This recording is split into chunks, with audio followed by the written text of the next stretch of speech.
Nos vamos a Brasil, donde la Corte Suprema aceptó este viernes el pedido de la Fiscalía para que se investigue al expresidente Jair Bolsonaro por el asalto de sus seguidores a las sedes de los tres poderes en Brasilia. El presidente Lula da Silva ha responsabilizado directamente al exmandatario de los incidentes del pasado domingo, algo que Bolsonaro niega. Por otra parte, el ministro de Justicia Flávio Dino advirtió que si el destituido secretario de Seguridad de Brasilia y ministro de Bolsonaro, Anderson Torres, no regresa al país antes del lunes, activará el proceso de extradición desde Estados Unidos, donde se encontraba de vacaciones cuando ocurrieron los disturbios. La Policía Federal ha detenido a casi 2.000 bolsonaristas implicados en los incidentes. La mayoría estaba en un campamento instalado hacía 2 meses, frente a un comando del ejército donde exigían la intervención militar para impedir la llegada al poder de Lula da Silva. Y para ampliar este tema nos vamos a Brasilia, la capital del país, para conectar con nuestro colega Marcelo Silva de Souza. Marcelo, ¿sobre qué basa la justicia brasileña este pedido para que se investigue al expresidente Jair Bolsonaro? Buenas noches, Johan. Bueno, nuevos problemas para Jair Bolsonaro con este pedido de apertura de investigación.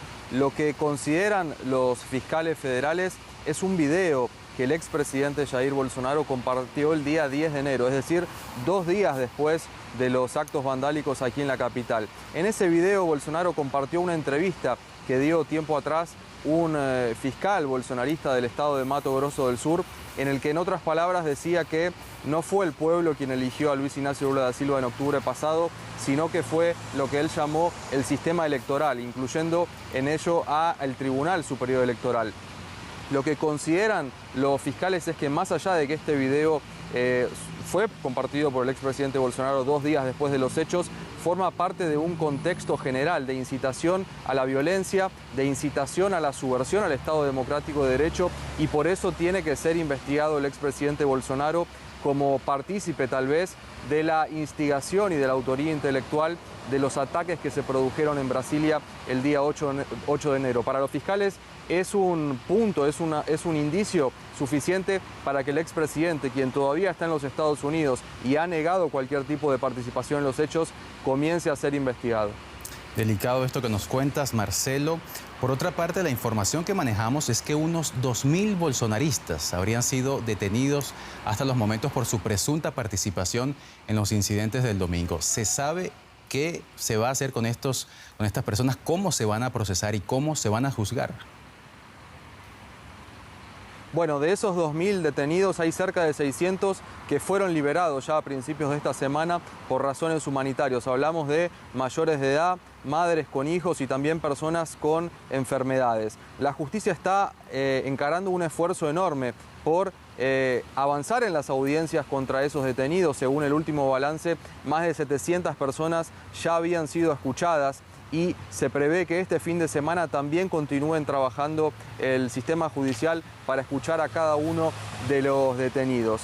Las autoridades están escuchándolos y van a investigar, ya están investigando de hecho, por hasta 15 delitos, entre ellos agresión física, daño al patrimonio público y también el delito de golpe de Estado. Existe un gran interés tanto del gobierno de Luis Ignacio Lula da Silva como de las autoridades de que el proceso avance rápidamente y se castigue con penas de cárcel a quienes tengan que ser castigados. Según el ministro de Justicia de Luis Ignacio Lula da Silva, se habla de penas de hasta 20 años de cárcel en los casos más graves para quienes hayan estado más implicados en los ataques del domingo pasado.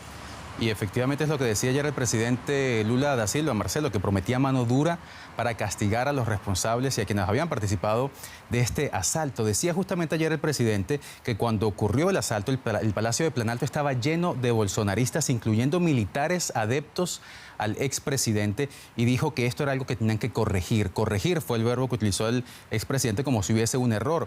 ¿Cómo podrá suceder esto, Marcelo? ¿Habrá una suerte de purga en el seno de los entes del Estado?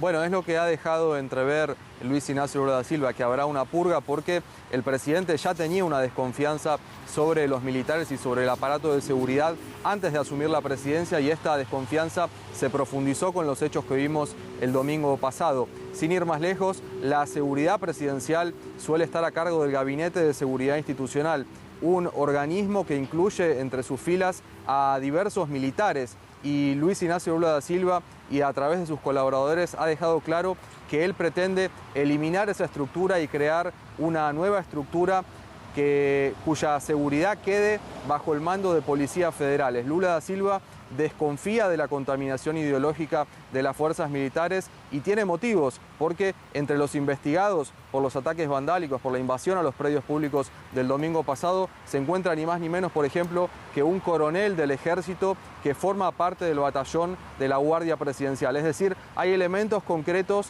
que muestran una posible connivencia en ciertos elementos dentro de las Fuerzas Armadas, y que Lula da Silva pretende por eso hacer una purga y ha dicho contratar a agentes civiles posiblemente concursados para que queden a cargo de la seguridad privada y también que queden a cargo en las estructuras dentro del gobierno. Hay desconfianza en el entorno del presidente Lula tras el asalto del domingo, nos lo contaba Marcelo Silva de Souza desde Brasilia. Gracias, Marcelo, por tu crónica.